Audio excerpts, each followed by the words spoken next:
Et salut tout le monde, la vidéo d'Atis Fox Studies, et ce coup-ci nous allons parler de la série que personne n'a vue à travers le monde.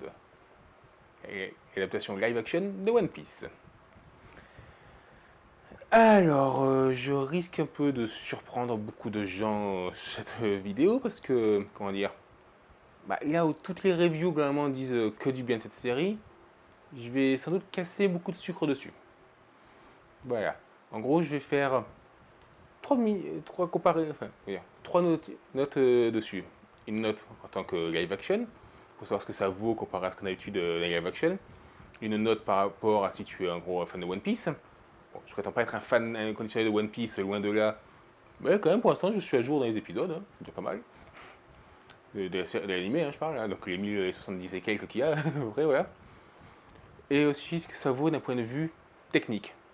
Parce que, bon, je veux dire, tu peux avoir une bonne adaptation par rapport au standard qu'on a habitué aux adaptations, ce qui est généralement pas très élevé. Hein. Je veux dire, quand on voit les Dragon Ball, les Chevaliers du Zodiac, tout ça, on a l'habitude d'avoir des adaptations de merde. Donc, pour avoir pour une fois une adaptation correcte, je peux comprendre que les gens soient hypés, mais après, ça n'a rien les qualités ou défauts intrinsèques de la série, d'un point de vue technique et tout.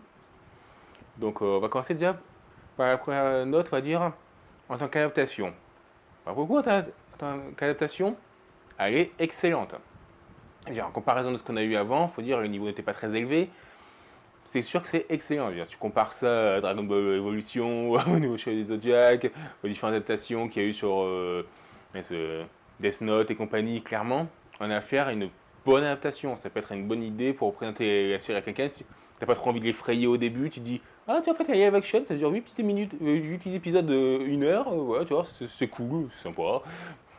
Ça peut être une introduction intéressante pour quelqu'un qui voudrait voir One Piece, mais qui il voit le nombre de tomes, le nombre d'épisodes, c'est l'effraie, il se sent pas de commencer, tu dis ah non, voilà, il y a cette adaptation là. Et effectivement, c'est que dans ce domaine-là, elle est pas mal. Les pouvoirs des personnages sont plutôt bien représentés. Les personnages pétés, tu le vois qui le sont, typiquement Mihawk. Hein, sa scène d'introduction, ça montre vraiment quand même qu'il est très très puissant. Hein, c'est pas une merde le mec. Tu vois, même les hommes poissons, quand on voit une certaine force, après ça nous les voit, en fait, ils les voient en train de nager, ils vont vraiment comme des fusées, hein, les trucs, ils sont vraiment impressionnants. Donc sur ce point-là, clairement, le style de l'animé a été respecté. Ils ont fait quelques petites modifications après, mais bon, ça j'en parlerai plutôt dans qu'est-ce que ça vaut en tant que fan de One Piece. Et donc, mais en tout cas, c'est vrai que c'était pas mal du tout, franchement, je m'attendais pas à ça comme adaptation. Moi, au début, la première fois que j'ai vu qu'ils allaient faire une adaptation One Piece, je pense qu'après, comme tout le monde, j'ai fait un signe de croix en me disant putain, ça va être une catastrophe, évitez ça. Plutôt bonne surprise, donc vous savez, quand vous partez en mode vous attendez à rien, bon, au moins vous pouvez difficilement être déçu. Bon, des fois, tu arrives quand même à être déçu, hein, mais là, pour le coup, c'était une plutôt bonne surprise, franchement bien apprécié. Parce que la plupart des gens qui regarderont cette série apprécieront aussi. Hein. Donc voilà, donc en petite note, on va dire, sur la partie juste, adaptation, parce que ça vaut comparé à ce qu'on a l'habitude dans l'adaptation. Ouais, c'est vrai que je pense que ça mérite un bon 17 ou 18 sur 20. Bon, c'est bon, j'ai fini de dire du bien de la série. C'est bon, je peux commencer à la tuer. Alors, on va commencer à parler pour le coup là de ce que ça vaut en tant que série justement basée sur l'univers One Piece. Comparé au manga ou à l'animé, qu'est-ce que ça vaut? Ah c'est souvent décevant. Je veux dire, l'arc East Blue n'est pas connu pour être super intéressant de base parce que c'est le début, les personnages sont un peu faibles, quand on voit quand même que l'auteur il se cherche encore assez. Mais quand même, il est quand même aussi connu pour avoir des scènes très emblématiques. Le départ de Barati et Sanji qui complètement en pleurs, le défi contre Mihawk, l'arc justement Arlong Park qui est juste complètement emblématique, toute la partie sur Longtown justement juste avant la sortie de l'arc qui d'ailleurs n'est pas présent dans cette série. Je sais pas pourquoi ils l'ont sauté ce truc là, mais ils essaient de pas le mettre pour l'instant. Peut-être dans une prochaine saison 2 s'ils en font une. D'un côté, j'espère pour ceux qui ont apprécié la série que ça sera le cas. Faut vraiment que je mette un silencieux, moi, ce truc. Un instant. Hop. Parce que chaque fois, il fait du bruit quand je fais une vidéo. C'est un truc de fou. Alors, ils ont quand même sauté à un truc. Mais voilà, du coup, l'arc normalement n'était pas super intéressant. Et c'est vrai que le condensé dans une durée qui est vraiment 2 fois inférieure à ce qu'elle fait vraiment en temps d'épisode, pour la série animée, c'est vrai que c'était intéressant comme concept. Bon, ils ont supprimé des trucs comme Don Krieg qui est pratiquement qu'un petit caméo, honnêtement, c'était assez lamentable. D'ailleurs, je sais pas pourquoi il se fend la poire alors que son équipage est en train de se faire massacrer. Je veux dire, sa gueule, il est littéralement en train de se fendre la poire. Et tout le monde qui est en train de mourir. Ok, ouais. C'est trop drôle. T'es sérieux, mec? C'est la peur de la mort imminente qui t'a fait péter un câble? C'est quoi? Bon, passons ça, on va dire. Alors déjà, bon, ils ont essayé d'être assez fidèles à l'œuvre tout en prenant des libertés. Donc ça, j'ai envie de dire pourquoi pas. C'est le principe d'une adaptation, c'est pas de faire du copier-coller. Le souci, c'est que bon, certains points complètement débiles de l'animé sont restés. Genre Shanks qui se bouffait son bras par un monstre de merde. D'ailleurs, question copyright, y'a pas un souci avec ce monstre? Non, parce que qu'il y a une petite scène là où il sort de l'eau. Il vous dit rien ce cri? Ouais, voilà. Comme vous avez vu, c'est littéralement le cri du T-Rex de Jurassic Park. Un petit osé quand même. Donc ouais, c'est une débilité qu'on aurait aimé ne pas revoir. Et là, ils l'ont laissé. Bon, après, je veux dire, c'est partie intégrante du pari qu'il fait sur Luffy par la suite, mais bon, ça reste quand même un peu con, je trouve. Quand tu sais la puissance du gars, c'est complètement débile. Surtout qu'après, Luffy, juste en sortant de l'île, il te le one-shot, alors qu'il est faiblard comme pas possible à ce moment-là comparé à Shanks. Mais bon, pourquoi pas, passons. Donc, l'histoire suit plus ou moins sur l'eau normale. Hein, ils vont se retrouver sur l'île avec Captain Morgan, où ils trouvent Zoro et Nami. Enfin, je veux dire, il affronte Alvida. D'ailleurs, choix de casting particulier. Ils ont juste fait une femme un peu grosse. Je veux dire, bon, je veux dire, c'est dur de faire un casting pour une femme aussi grosse qu'Alvida, mais bon, quand même. Surtout que, spoiler, bon, de toute façon, c'est une vidéo, c'est une énorme spoiler, vous êtes prévenus, de toute façon, je pense que là-dedans. Hein. Alvida, on la revoit à la fin de la série, ce qui est normal, parce que normalement, elle rejoint Buggy à la fin pour se venger, et on la revoit à l'automne. Mais normalement, quand elle rejoint Buggy, elle est slim. C'est pratiquement un canon, la femme. Là, ils ont gardé la même actrice, et toujours aussi grosse. Pourquoi? Je veux dire, s'ils avaient peur des trucs sur la grossophobie et tout ça, pourquoi avoir mis Alvida pour commencer? Ils auraient pu faire directement Alvida un corps normal. Je veux dire, si c'est un problème avec les gros ou autre, ils auraient pu simplement ne pas respecter le physique de base d'Alvida. Pourquoi ils ont. C'est bizarre. Donc ça, avec Morgan c'est un petit peu différent parce que du coup ça se passe tout en parallèle. Normalement c'est pas un peu Zoro, il se fait arrêter dans un flashback. Mais bon, là, ils ont modifié un petit peu, pourquoi pas. On va dire, le combat est un peu bizarre d'ailleurs, je veux dire. Ils te font croire que mon ami va se battre avec Morgan, parce que tu vois les trois héros qui s'échangent des regards avec Morgan. Et dès que le combat commence, Nami elle se barre, elle va taper des marines normales. Non, bon. Pourquoi avoir mis un mode comme si elle allait taper Morgan? Non. D'ailleurs, pourquoi Nami est aussi forte au combat? Est-ce qu'ils avaient peur qu'en fait que l'adaptation fasse un bide et que du coup il n'y aurait pas de suite? C'est pour ça qu'ils ont décidé de faire une Nami directement forte plutôt que de la faire progresser sur le temps. Peut-être, je sais pas, à savoir, ou alors est-ce qu'il fallait que ce soit à tout prix la femme forte? C'est une femme qui apprend de ses faiblesses, j'aurais dit les couilles, mais bon, elle n'a pas tellement c'est une femme, mais il y a quel courage de Nami, genre de défier comme elle le fait Arlong et compagnie. Elle est de base très courageuse. C'est pas besoin de montrer en mode oh regarde, elle défonce tout le monde avec son bâton, t'as vu comme c'est une femme forte. C'est complètement débile. Euh, bon, pourquoi pas, l'arc sinon il change pas grand chose à part ça, il est toujours sympathique. Bon, Zoro, ça se demandait des fois pourquoi il a trois épées, parce que quand il met sa troisième dans sa bouche, il l'utilise pas. Bon, c'est dur à utiliser une épée dans sa bouche, hein, mais normalement c'est supposé faire partie de son combat à trois gammes. Mais là, au final, c'est comme si c'était juste pour le look. Ce qui est un peu con. Mais pourquoi pas, j'en ai dit une fois encore, c'est pas facile à mettre en scène tout ça. Juste après, ben, du coup, on se retrouve contre Buggy. Alors, tout le principe, on voit dans la ville détruite, tout ça, ça y est pas. Tu passes tout ton temps dans un chapiteau. Les combats contre les lieutenants de Buggy, ça n'existe pas. Non, non, c'est sur tout le monde contre le boss de fin, entre guillemets, qui pour le coup est Buggy dans cet arc. C'est un combat assez chiant, on va pas se mentir. Ouais, pour Buggy, t'es présent. Euh, c'est vrai qu'avoir réussi à faire se démembrer comme ça, se balader un petit bout, c'était impressionnant. Mais si on reparlera des effets spéciaux et de leur qualité, par la suite. Mais sinon, ouais, pourquoi pas, c'était sympa. On arrive au Barati, il a tout changé, parce que du coup, bah, il n'y a pas Don Krieg. Miyok, il vient sur demande de Garp. Ok. Il tape la discute d'ailleurs avec Usopp au bar avant d'accepter un défi pour le lendemain avec Zoro. C'est quoi ce délire? Finalement, il décide, ouais, non, je les ai trouvés intéressants, donc je les ai laissés partir.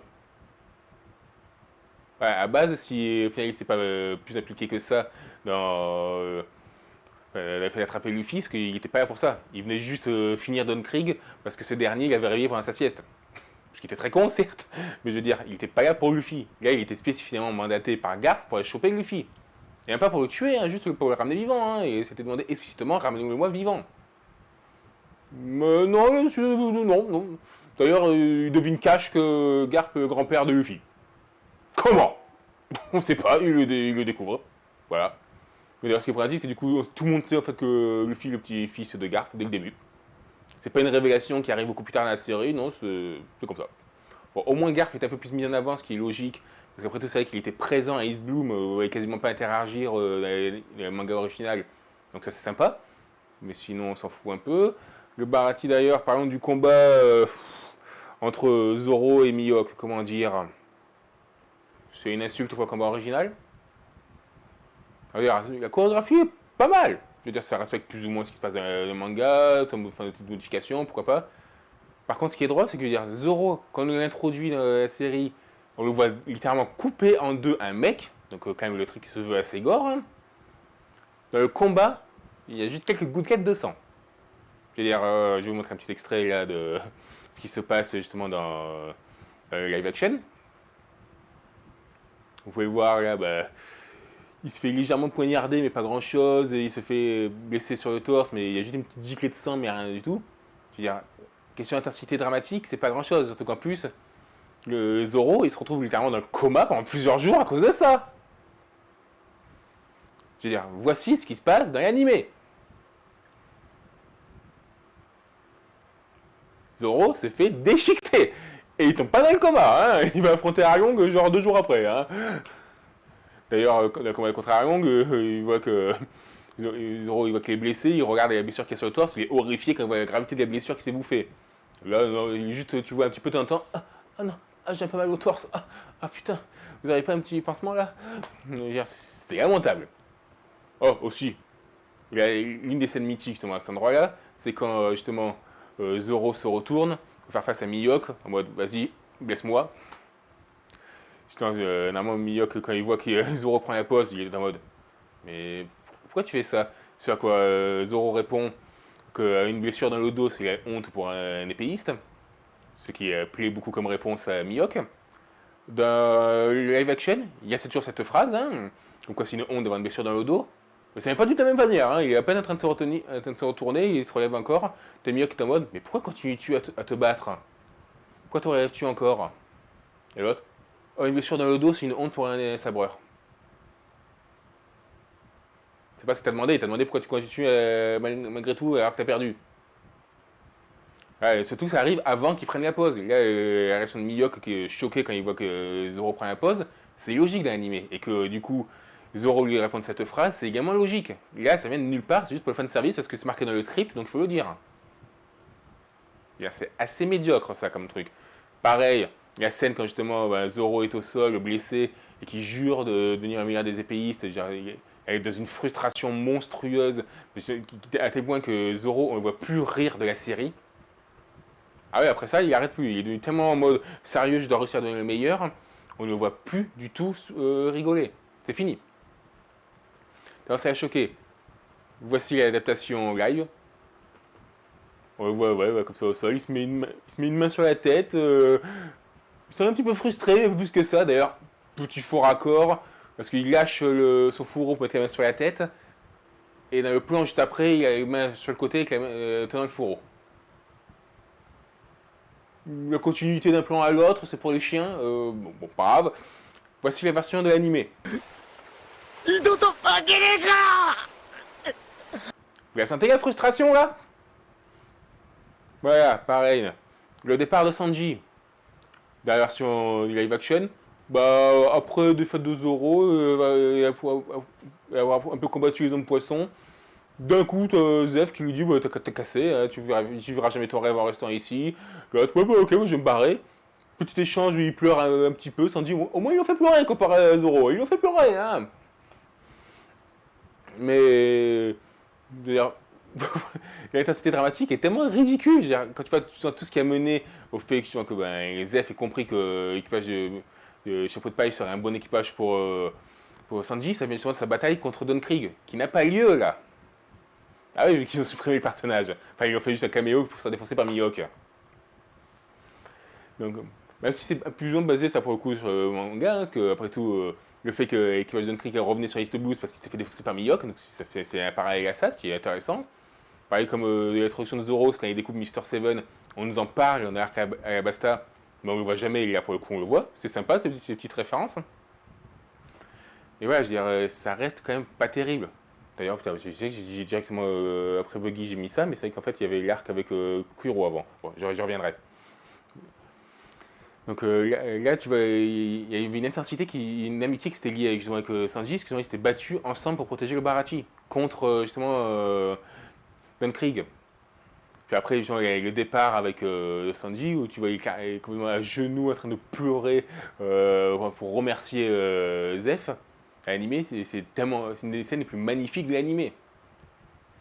Et là, c'est expédié, mais vraiment. Voilà, c'est un truc qui s'est passé, mais on s'en fout un peu. Bon, du coup, je vais repédaler et retourner du coup sur l'île du Zop. Hein.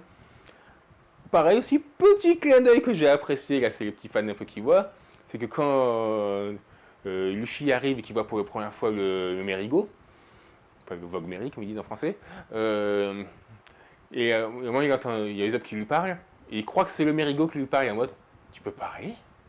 Référence évidente au fait que bien plus tard, juste avant d'être détruit, le Merigo parle. Il a littéralement une conscience. J'ai trouvé le petit clin d'œil très joli, franchement. Il y a que ceux qui ont vraiment vu la série originale qui auraient pu le comprendre, ça fait plaisir. Sinon, l'arc il a complètement changé. Au lieu d'une grosse bataille sur la plage, on a le droit à une sorte de truc un peu thriller. Je pense que tout se passe dans le manoir, tout ça. Il y a globalement très peu de combats au final. C'était intéressant comme changement, mais je trouve. Mais on va y revenir à des questions techniques. On voit clairement que c'est juste pour en fait gagner en simplicité. Tout ce qui est entre guillemets gros combats et trucs d'ampleur, tout est minimisé. Alors que East Blue est déjà très léger en termes d'intensité d'action en comparaison de ce qu'il y aura par la suite. Et je reviendrai à la partie technique, mais ça fait un peu peur quand même par la suite. Sinon, j'ai apprécié qu'on voit Kobe et Mepo justement de Starcola aussi. Ils sont tout comme on suit Garp, on suit davantage ces deux-là, ce qui est très intéressant, parce que c'est vrai que, en gros, ils voyaient quasiment pas du tout l'histoire jusqu'à ce qu'ils arrivent à la fin de Water 7 où ils voyaient déjà beaucoup plus puissants. Mais on n'avait pas ce qui se passait l'entre-deux. Là, c'est vrai que c'est très agréable qu'ils mettent en avant. Le développement des personnages, du coup, de ces deux-là est bien plus développé et j'apprécie. Sinon l'arc après lui-même, il est un peu comme d'habitude. D'ailleurs, le majordome Mary se fait buter. C'est-à-dire qu'il laisse la Miss, là, à moitié malade, toute seule. Je veux dire, autant les autres, il était rassuré parce qu'il y avait Mary qui est encore pour protéger cette femme, dont j'ai oublié le nom. Mais là, il n'y a plus personne pour la protéger. Hein. C'est assez bizarre. Mais il accepte de partir quand même, malgré tout. Voilà. Usopp qui n'est pas très intéressant d'ailleurs. Mais bon, de toute façon, il n'est pas très intéressant avant qu'on arrive après à Water 7, Usopp, de manière générale. Donc, rien n'est bien différent. L'arc d'Arlong, bah, il commence pour le coup au Baratie. Il y a des combats que forcément l'équipage Chapeau de Paille va devoir perdre parce que le combat réel contre eux, bah, c'est à Arlong Park. Donc t'es obligé qu'ils perdent, ce qui est complètement débile, parce que juste après ils les battent. C'était un peu con, mais bon, pourquoi pas. Petite référence d'ailleurs, où Luffy dit à Arlong qu'il s'attendait à ce qu'il soit plus grand. Au fait que justement dans le manga, Arlong est quand même vachement grand. Je sais pas quelle taille il fait, mais il doit bien faire dans les 3 mètres. Hein, c'est un grand gaillard quand même. Hein. Et là, alors que là, du coup, justement, je vais être méchant, mais Arlong fait pitié. Il fait vraiment pitié. Je reviendrai à nouveau sur les points techniques. Donc là, donc tout l'arc dynamique sur qui les trahissent, qui du coup il a donné la claque à la longue. En fait, on sait qu'en fait, elle voulait ramasser juste assez de berry pour pouvoir racheter l'île. Enfin, ça jusque-là, il n'y a, pas de changement. Par contre, le combat lui-même contre sur Arion Park est assez nul. C'est-à-dire, honnêtement, normalement, il y a tout un combat en extérieur, où entre autres Zoro affronte Arlong, parce qu'il bon, ben, y a Luffy qui est sous l'eau, donc ils sont dans la merde. Puis après, tu as toute l'intensité émotionnelle quand ils arrivent dans la tour, où Arlong se vante de tout ce qu'il a fait subir à Nami, ce qui fout Luffy hors de lui, c'est pour ça qu'il détruit normalement le bâtiment. Il est juste en mode, ouais, c'est vrai que je vais peut-être pas te battre, mais je peux détruire tout ce que tu as construit. C'est nul à chier. Désolé. Bon, aussi j'ai oublié avant le aide-moi de mon ami Luffy, qui est la scène. Même s'il essaie de faire pratiquement plan pour plan, l'intensité, pareil, elle est complètement inférieure. Mais sur moi, beaucoup, il y a quand même quelques larmes sur son ami, contrairement à Zoro, comme on disait avant, quand il se bat par Mihawk. Il y a un petit effort quand même sur ce point-là. Mais ça va pas non plus chercher super loin, hein. Honnêtement, pas terrible, surtout avec le surjeu de l'acteur de Luffy. C'était pas terrible, franchement, j'ai pas très. Voilà, toutes ces scènes qui sont super poignantes dans l'animé, je les ai trouvées franchement moyennes. On va pas dire bof. Donc, bon, évidemment, ils arrivent à vaincre Arlong. D'ailleurs, on voit qu'il a fait le coup où il repousse ses dents. Pourquoi pas. Dommage qu'il ait pas fait le coup où il est mort avec ses dents dans ses mains. C'était marrant, je trouvais, dans l'animé. Bon, ils l'ont pas mis, dommage. Après, du coup, t'as Garp qui arrive. Ils vont comme s'ils allaient arrêter Luffy. Ils testent Luffy. Ils voient qu'il est sûr de lui dans son truc. Bon, bah, ok, je te laisse partir. Bah, ok. Tout son truc, c'était pour l'arrêter, pour qu'il ne devienne pas un pirate. Il a eu l'occasion, il n'a pas encore de prime. Ah, d'accord, ok, vas-y, pars. Ok, t'es sérieux là? Tout ce build-up sur Garp pour avoir un truc aussi anti-critique à la fin. C'est quoi cette merde? Bon, au moins, il montre que Garp, c'est un buff. Luffy n'a pas réussi à le toucher une seule fois. Hein. Ça fait plaisir, franchement, ils ont plus ou moins respecté le passage de Garp sur ce point-là. Il y a un petit échange d'avoir qu'il a vu également avec Zeph sur Barati qui était sympa, ils ont montré qu'eux c'était la génération qui était temps de laisser place à la nouvelle génération, ce qui est un peu justement au fait que Garp accepte de laisser partir Luffy, ce qui était sympathique. Franchement, j'ai apprécié qu'ils mettaient un peu plus Zeph en avant comme ça. D'ailleurs, le flashback de Sanji est présent aussi, et on a une version hybride entre le manga et l'animé. Dans l'animé, Zeph il perd sa jambe parce qu'il est en train de se noyer et du coup il est bloqué, donc il se coupe la jambe avec une encre et du coup il perd sa jambe. Dans le manga, il pète sa jambe, pour se nourrir. Mais c'est montré dans le manga. Là, dans le live action, on voit une pierre avec du sang dessus, et ce qui s'en met un petit peu de chair, peut-être d'os un peu également sur le sol. Et clairement, même Sanji, t'as mangé ta jambe? Oui, ils ont fait le choix de dire qu'un gars quand même a bouffé sa jambe pour survivre. Ce qui était quand même culotté. Et pareil, ils t'ont fait Zoro, il y a eu 2 gouttes de sang qui sont tombées quand il a affronté Mihawk. J'ai pas compris les différences de choix à ce niveau-là.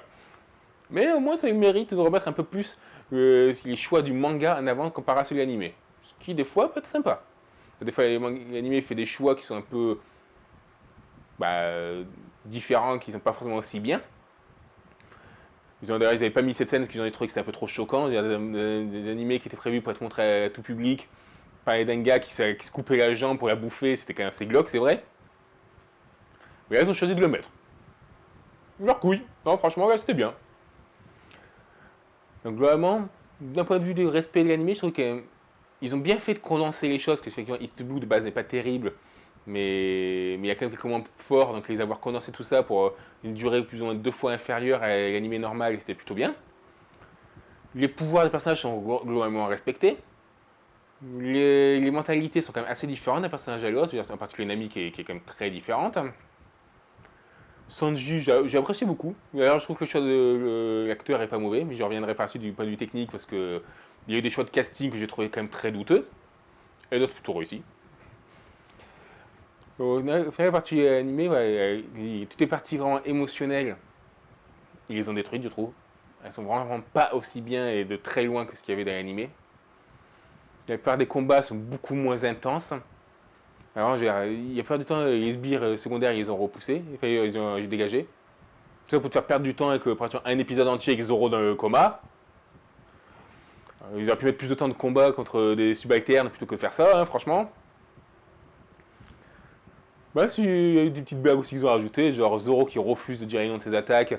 Il y avait Luffy qui dit tous les grands combattants disent leur nom de leurs attaques quand d'attaquer. Mais non, pas du tout. T'as Sanji qui dit la même chose. Ah, tu vas vraiment bien t'intégrer toi dans l'équipe. J'ai trouvé la petite blague assez marrante, franchement. Mais sinon, à part ça, les combats en gros moins bien, parce qu'ils ont clairement pas. Je pense qu'ils ont dû se dire que c'était trop dur à mettre en place. Ce qui craint pour la suite, parce qu'une fois encore, les combats d'East Blue sont très basiques en comparaison de ce qu'on voit ne serait-ce qu'au début de Grand Line avec Alabasta. Donc ça fait très peur pour la suite, personnellement. Ils sont pas foutus de gérer le niveau d'East Blue quand ils vont gérer la suite. C'est juste pas possible. Imaginez un truc comme Marineford. Ils savent pas gérer East Blue. Comment ils vont gérer Marineford si vraiment ils vont jusque-là? J'ai un peu de peur pour la suite si vraiment ils en font. À voir. Une fois encore, ça reste sympa et en tant qu'on récap, c'est franchement très regardable. Mais maintenant, donc du coup, là, je vais vous donner la note. Pour moi, en tant que pas fan de One Piece, mais quelqu'un qui a quand même bien apprécié la série, un petit 12 sur 20. Pas plus. Honnêtement, je trouve ça vaut pas plus. C'est pas vraiment une super adaptation où tu ressens vraiment l'émotion que tu as dans l'animé, tout ça. Ils ont tellement cherché à saccager, enfin, à raccourcir certaines scènes et tout, et faire des changements qui, du coup, ont cassé des complicités entre les personnages. Enfin, encore, Sanji, il n'y a pas de logique, il a la même complicité avec les autres personnages que ce qu'il avait dans l'animé, parce qu'il n'y a pas eu tout le principe avec Don Krieg qui attaque Barati. Mais pourtant, il y a les mêmes conclusions. Enfin, en tant que personne qui a vraiment apprécié One Piece, j'ai pas trouvé ça excellent. Une fois encore, pour une adaptation, ça vaut un 18, voire un 19. En tant que fan de One Piece, on va dire ça vaut un 12, 13 peut-être en étant généreux. Maintenant, on va passer à la partie concernant les points de vue techniques. Si là, ça va saigner. Oui, j'ai fait du meilleur au pire. Hein. Oui, c'est pas beau. Alors, d'un point de vue de la technique, là quand je parle de la technique, c'est vraiment plutôt les effets spéciaux, les choix de casting, les musiques, tout ça. Bah, franchement, pour ce qui est des musiques, bah, il n'y en a pas des masses. Hein. Et même le thème principal qu'on n'arrête pas d'entendre, je suis même pas sûr que ce soit un thème de One Piece à la base. Ça me dit rien du tout. Ou alors peut-être que c'est peut-être des vieux épisodes de One Piece, du coup j'ai un peu oublié depuis le temps, parce que ça date quand même. Mais honnêtement, ça me parle pas du tout. Enfin, c'est con, parce qu'il y a quand même de superbes musiques normalement dans One Piece. Et là, est-ce que pour des droits d'auteur, ils les ont pas eu? Je sais pas, c'est très bizarre. Les effets spéciaux. Ah là, je pense que je vais faire hurler beaucoup de monde. Mais je m'en fous, je suis là pour dire ce que je pense. Hein. Après, vous aurez le droit de le faire aussi dans les commentaires, hein, ça sert à ça. Hein. Ils sont à chier. Voilà, tous ceux qui disent qu'ils sont beaux, ils sont à chier. Ils ont 10 ans de retard, les trucs.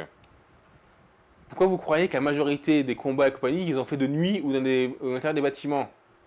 Vu que forcément, quand c'est dans l'ombre, tu vois beaucoup moins le manque de qualité des effets spéciaux. Je sais pas, c'est une astuce classique, tu veux cacher un peu, entre guillemets, la misère, tu fais beaucoup de flou ou beaucoup d'ombre. Et il y a quasiment que ça dans la série. Quasiment tous les combats d'un coup sont longs. C'est d'ailleurs pour ça, par exemple, que typiquement, le combat, par exemple, contre le Buggy, il se fait dans un chapiteau. Alors que normalement, il est à l'extérieur. Le combat contre Kuro se fait à l'intérieur et non pas sur la plage en plein jour. Le combat contre Arlong se fait quasi exclusivement dans la tour. Quasiment tout se fait de nuit, sauf étonnamment les combats de Zoro et de Sanji, qui pour le coup sont ceux qui n'utilisent pas les effets spéciaux. C'est peut-être pas pour rien d'ailleurs. Dès qu'il y a Luffy clairement qui va se battre, c'est toujours de nuit. Mais d'ailleurs j'ai oublié, Alvida aussi c'est de nuit qu'il affronte. Chaque fois ils mettent des trucs de nuit pour que les effets spéciaux se voient moins. Et ça se voit douloureusement par exemple quand tu as la course-poursuite entre Garp et Luffy. Où justement il y a les fameuses scènes où il fait le Gomu Gomu Fusen, donc le ballon, où il repousse un boulet comme ça dessus. C'est fait de jour, c'est dégueulasse. En termes de texture, on dirait qu'on est à peine au pré-rendu. On dirait qu'il manque encore une étape au-dessus, vous savez, pour faire le truc qui est plus joli. Il manque une étape dans le développement des effets spéciaux. Même le monstre qui bouffe le bras de Shanks, il fait pâteux que c'est pas possible. Désolé de dire, encore, il y a un look qui est sympa, parce qu'ils ont réussi plus ou moins à choper bien le style. Après, pour les effets que je dis, pour les Buggy, quand il utilise ses attaques, le style de son pouvoir est bien représenté. Même pour Luffy, hein, le style est très bien représenté. Mais en termes de texture, de la qualité intrinsèque des effets spéciaux, ils sont moches. Le look des hommes poissons, désolé de le dire, mais globalement, il est dégueulasse. Ils n'ont pas voulu mettre de CGI, plutôt ils ont mis du coup des effets physiques, c'est-à-dire des prothèses, des compagnies esthétiques. Le résultat n'est pas catastrophique, mais c'est loin d'être beau. J'en ai fait encore, pour rappeler un truc, cette série a eu un budget par épisode supérieur à Game of Thrones. Vous voulez vraiment qu'on compare ce qu'on a vu dans Game of Thrones comparé à ce qu'on voit dans cette série? Non, vaut mieux pas. Vaut mieux pas. Donc oui, clairement, d'un point de vue technique, ça vole pas haut. C'est vraiment parce qu'ils sont limités, qu'ils sont dans ce domaine, qu'ils ont toujours limité les combats autant que possible. Une fois encore, la plupart des combats, ils ont diminué l'opposant, ils ont diminué la luminosité. Dans l'ombre, ça que ça se voit pas trop, les défauts. Hein. C'est assez pauvre. Tous ceux qui sont en mode oh, c'est trop beau tout, non, vous êtes justement déçus, enfin tellement surpris de voir une adaptation qui est juste pas complètement dégueulasse. Donc quand vous voyez un truc qui est correct, enfin au mieux correct, bah d'un coup vous trouvez que c'est superbe, mais ça, non, ça l'est pas, ça l'est vraiment pas. Surtout quand à côté, surtout que c'est moche, quand à côté de ça, t'as One Piece qui en animé est probablement au summum de ce que j'ai vu jusqu'à présent. J'ai l'arc Wano, c'est du bonbon pour les yeux. Ce qu'on voit actuellement contre Kaido, c'est magnifique. Imaginez un peu avec ce genre de médiocrité des effets spéciaux si vraiment la série allait jusqu'au bout, qu'on serait par exemple actuellement live action l'arc Wano. Vous imaginez le Gear 5 avec cette animation? Non, je veux pas imaginer. Non, ça va être trop dégueulasse. Ça va être beaucoup trop dégueulasse. Franchement, la plupart du temps, les effets spéciaux sont lamentables. Ça vole vraiment pas haut. Enfin, une fois encore, pour le budget en question. Ils ont eu un budget genre la moitié, peut-être le tiers de ce qu'a eu par exemple le Game of Thrones. J'aurais pu comprendre. Franchement, ça aurait été vraiment convaincant pour une série à budget correct, mais sans plus. Et là, c'est une des budgets les plus élevés parmi toutes les séries qui sont sorties au cours des 5 ou 10 dernières années. C'est vraiment un énorme budget, la série One Piece. Sortir aussi peu de musique, des effets spéciaux aussi pourris et des combats sciemment restreints pour justement permettre de limiter un peu la casse et compagnie comme ça, c'était un peu lamentable. On parlera aussi du surplus d'utilisation du bokeh, si vous savez pas ce que c'est. Allez, je m'approche là. Vous voyez le flou là? C'est ça le bokeh. C'est quand vous voyez que dalle derrière à cause de l'ouverture du diaphragme de votre objectif. Il y a 90% des plans, c'est des plans de rapprochés sur le visage, où vous voyez que dalle derrière. Histoire une fois encore de pouvoir continuer à cacher la misère. C'est important de pouvoir mettre des plans comme ça, où j'ai une bonne séparation pour au moins mettre en avant un sujet, mais avec parcimonie. Mais une fois encore, la majorité des plans, t'as un sujet principal qui est là, et tout le reste, c'est du flou. C'est dramatique. Et le pire, c'est que j'ai voulu faire ça pour faire un côté animé, justement en montrant des gros plans sur le visage, en mode regardez les expressions des personnages. Mais il n'y a pas d'expression quasiment comparé à l'animé. Justement, à quoi ça sert de faire des putains de gros plans comme ça? Tu passes d'un gros plan sur un gros plan, sur un gros plan, sur un gros plan, sur un gros plan, sur un gros plan, tu t'arrêtes pas. C'est quoi cette merde? C'est quoi cette direction artistique à deux balles? Enfin, encore si, je comprends. Tout comme le fait de mettre tout dans l'ombre, c'est pour cacher la misère. Forcément, si tout est flouté, bah, les défauts de l'animation, tu les vois pas trop. Mais waouh, pourtant j'adore le bokeh. Je veux dire, mes objectifs préférés, hein, c'est celui-là. Alors bon, c'est pas un monstre parce que non plus, je suis pas très riche, hein, mais c'est mon 51.8 là. Mets-toi en focus, s'il te plaît, enfoiré. T'as une focus tellement les yeux qu'il faut qu'il se passe mon objectif. Ici. Voilà. 51.8, ça commence quand même à avoir un bokeh qui est pas dégueulasse. Hein. Bon, je préférerais avoir un 1.2, mais j'ai pas 2500 balles à dépenser pour ça. Là, j'apprécie le bokeh, mais là, ils en ont fait une utilisation, mais atroce. C'est partout. Il n'y a quasiment pas un plan où il n'y a pas la moitié qui est flou. Et le truc, c'est qu'ils ont tellement ouvert le diaphragme sur les objectifs qu'ils utilisent, que même une partie du visage des personnes qui mettent en avant est flou. On parlera aussi de certains flares qui sont mais juste dégueulasses. Gérer le flair, c'est important quand même pour éviter que ton image perde trop en contraste, que ça peut être très visible. Mais là, dès qu'ils ont le malheur de faire un truc en pleine journée, donc ça arrive pas très souvent, hein, parce que la plupart du temps c'est de nuit, hein, bah, il y a du flair, mais à gogo. Ils n'ont pas fait gaffe à ça. C'est aussi une direction artistique. Putain, je veux dire, c'est des trucs que normalement, un amateur, tu apprends justement à éviter pour éviter que ton image soit dégueulassée. Ouais, tu es supposé utiliser des trucs comme le bokeh, les flares, compagnie, de manière artistique, de manière contrôlée. Pas n'importe comment. J'ai regardé une des dernières scènes où on voit Kobe, t'as vraiment le flair, tu vois, il fait une sorte d'arc de cercle, comme ça il s'arrête, il fait pas toute l'image. Tu dis, mais c'est tellement artificiel, ça fait pas naturel, ça vient d'où ce truc? Comment ils ont fait un flair aussi dégueulasse? Et d'un point de vue technique, honnêtement, pour un live action, enfin encore, c'est magnifique, hein. Les autres live action étant juste complètement lamentables.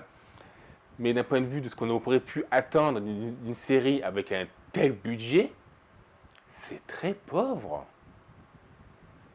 Ouais, alors peut-être que je suis un peu sévère parce que je juge par rapport au budget et tout ça, c'est vrai. Parce que après tout, ça reste très regardable, hein. Mais une fois encore, le budget est important à prendre en compte. C'était une série, tu vois des séries des fois qui sont excellentes, et tu dis, ouais, les effets spéciaux sont pas terribles, mais parce que le budget est pourri. Ça se comprend, après, c'est entre guillemets des films d'auteur, comme il dit, c'est une façon très polie de dire avec un budget de merde. Mais ouais, je veux dire, ça se comprend après. Mais du coup, forcément, pour les séries et films avec gros budget, bah, ça se prend en compte aussi. Et dire, regardez les effets spéciaux qu'il y avait, ne serait-ce qu'il y en a des films comme les Marvel, il y a une dizaine d'années. Alors, certes, les budgets étaient énormes et tout, mais c'est des technologies maintenant qui sont devenues beaucoup plus abordables. Donc, normalement, avec des budgets comme il y avait pour One Piece, ils auraient dû mettre des effets spéciaux de fou. Et puis encore, on a vu avec Game of Thrones que c'était faisable. Des effets spéciaux franchement convaincants, même par exemple les dragons, ils font pas pâteux comme les monstres de cet univers. Regardez aussi comme Buggy se fait découper, tu vois que c'est CGI, mais quand on voit vraiment que la tête, on voit que c'est une sorte de tête en CGI sur laquelle ils ont plus ou moins mis la tête du acteur dessus.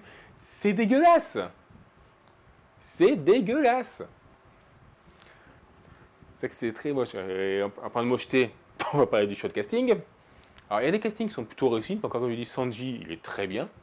Nami, si t'étais la Nami post-time skip, j'aurais pu probablement plus accepter. Mais là, honnêtement, elle fait au moins 4 ou 5 ans trop vieille. C'est con, hein, mais voilà, comme c'est important d'avoir des personnages qui se rapprochent plus ou moins de l'âge. Même pas Sanji, c'est vrai qu'il fait un peu plus vieux, mais de base, il est un peu plus vieux que le reste de l'équipage de mémoire. Enfin, faut que je vérifie ça, mais il a toujours fait un peu plus vieux que le reste, donc ça ne choque pas trop. On ne comprend pas pourquoi ils ont enlevé la petite spirale d'ailleurs, son sourcil, parce que je veux dire, ils ont bien mis le nez dégueulasse de Buggy, enfin, il, il a gueule dégueulasse d'Arlong aussi. Donc, en quoi un sourcil en spirale c'était choquant, j'ai pas compris. Et bon, Luffy, il a toujours une gueule un peu bizarre, Luffy dans l'animé, donc je suis pas surpris. Un peu choqué du fait que la version enfant de Luffy ne ressemble seulement à rien à la version adulte. Par contre, ça, on dirait limite qu'il a changé d'ethnie entre temps, hein. C'est un peu bizarre. Beaucoup de personnages ont eu droit à un race swap qu'on voit très souvent à chez Hollywood, hein. Je veux dire, Usopp, il est un peu bronzé, l'animé, c'est tout, hein. Il n'est pas noir, il n'est pas africain, hein. Pourquoi il est devenu tout noir comme ça? Je veux dire, pareil d'ailleurs pour Yasop, hein. Forcément, vu que c'est son père, ils l'ont fait noir aussi, hein, pour cause. Il y a aussi d'autres personnages comme ça qui ont le droit à des race swap, on va comprendre. Enfin, si, je comprends facilement, c'est une série américaine, donc forcément, il y aura des race swap. La sœur de Nami. On en parle de la sœur de Nami? Non, on va arrêter. Non. La plupart des hommes poissons qui se font la taille des simples humains, alors que normalement ça doit être plus gros. Il faut encore Arlong. Arlong, bon, c'est un connard. On va pas se mentir, dans la série, que ce soit l'animé, le manga ou le live action, c'est un connard, hein. Par contre, au moins, à l'époque du manga et de l'animé, il pétait la classe. Je veux le dire, mais c'est un putain de grand gaillard qui pétait la classe. Là, une fois encore, on dirait un guignol avec une chemise hawaïenne. C'est lamentable. Donc, ouais. D'un point de vue de la technique, ça, donc, les cadrages, le bokeh excessif, le flair mal contrôlé, les effets spéciaux, les musiques, tellement peu, c'était franchement pas là, pas franchement des mémorables, tout ça. Franchement, d'un point de vue de la technique, surtout pour le budget, allez, en étant infiniment généreux, je lui mettrais un 10. Voilà. Et je suis vraiment généreux. Donc voilà, donc on a eu un 18, un 12 et un 10. Donc ça nous fait, c'est pas de conneries, 40. Ça nous fait à peu près une moyenne de 13,33 sur 20. Pas encore, ça reste correct, hein. Les autres live action, honnêtement, je crois que les meilleurs d'entre eux ne devaient pas dépasser les 5. Hein. C'est vraiment catastrophique. Pour une fois, il y a une bonne série live action. Loin d'être aussi excellente que toutes les revues de dithyrambiques qui ont eu dessus en mode oh putain, ça y est, on a une super live action. Non, non, elle est correcte. Voilà. Et encore une fois, c'est que la note finale tient vraiment beaucoup du fait qu'il y a une grosse note par le fait que ce soit une live action. Sinon, sinon, ça aurait fait 11 de moyenne, hein, entre le 12 et le 10 que j'ai dit à l'instant. Donc, ouais, ça aurait pas été terrible. Hein. Donc, ouais. J'espère qu'ils feront mieux s'il y a une saison 2. Ça a l'air d'être mis en avant quand il y en aurait une, mais je sais pas, honnêtement, ça fait un peu peur quand même. Et, imaginez un peu Chopper, un truc comme ça. Je veux dire, si les effets spéciaux sont aussi dégueulasses que ceux de Luffy, surtout que Chopper c'est donc une bête en fourrure forcément, et la fourrure c'est encore plus dur à animer que un truc en caoutchouc comme Luffy. Donc comment ils vont faire pour Chopper?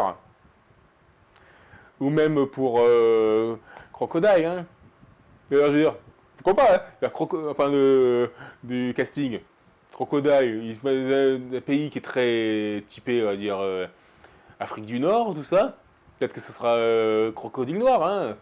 Et c'est le crocodile du Nil, je suis différent. Oh putain, la blague de merde, raciste de merde.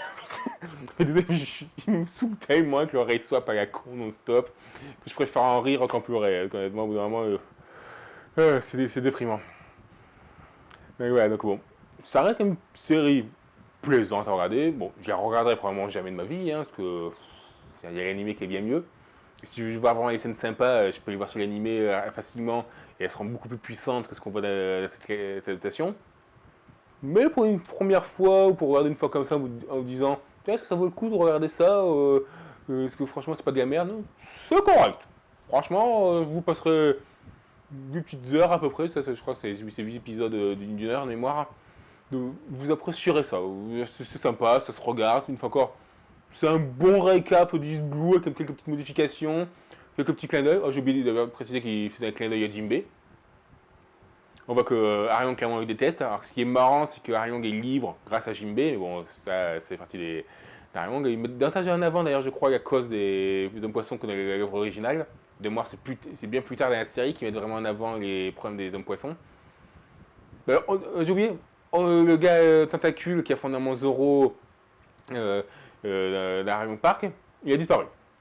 Alors que pourtant il fait partie des personnages qu'on revoit justement Shabondi Island, donc juste avant le time skip, et là il a disparu.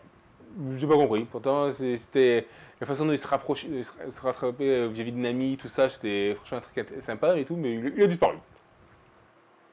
Allez comprendre, bon. Il y a beaucoup de personnages secondaires qui ont disparu de toute façon, hein. Genre le gars qui hypnotise, il a disparu aussi. À voir, à voir. Je crains un peu le pire pour la suite, mais qui sait, peut-être que vu qu'ils ont vu qu'il y aura quand même un gros succès la série, succès plus ou moins mérité. Enfin, encore pour vu qu'il y a tellement de gens qui attendaient enfin une adaptation live efficace à lier, donc ça se mérite le succès. Hein. Peut-être qu'ils augmenteront un peu plus les efforts sur le point du budget et surtout des effets spéciaux. Avec la ça deviendra pas mal, mais parce que actuellement, honnêtement, c'est pas fameux. C'est juste une série correcte. Donc vous passerez pas un mauvais moment, mais à moins d'être un inconditionnel de One Piece en mode oh putain enfin une adaptation live, ce sera pas non plus un truc de fou. Hein. Faudra quand même assez mauvaise foi pour prétendre que la série est vraiment belle. Il y en a hélas beaucoup qui l'ont prétendu, tellement ils étaient habitués aux adaptations de merde. Donc, honnêtement, techniquement parlant, c'est vraiment le gros point faible de la série. Alors c'est con, c'est-à-dire quand tu as une adaptation live, c'est la technique que tu veux voir. Tu veux voir des vrais acteurs qui font des trucs, avec des effets spéciaux très haut de gamme hollywoodiens, c'est ça que tu veux voir. Mais tu les as pas. Donc si tu les as pas, autant continuer à regarder l'animé. Et c'est plutôt moi ce que je vais faire. Et vous, qu'en est-il? En attendant, à la prochaine. Bye.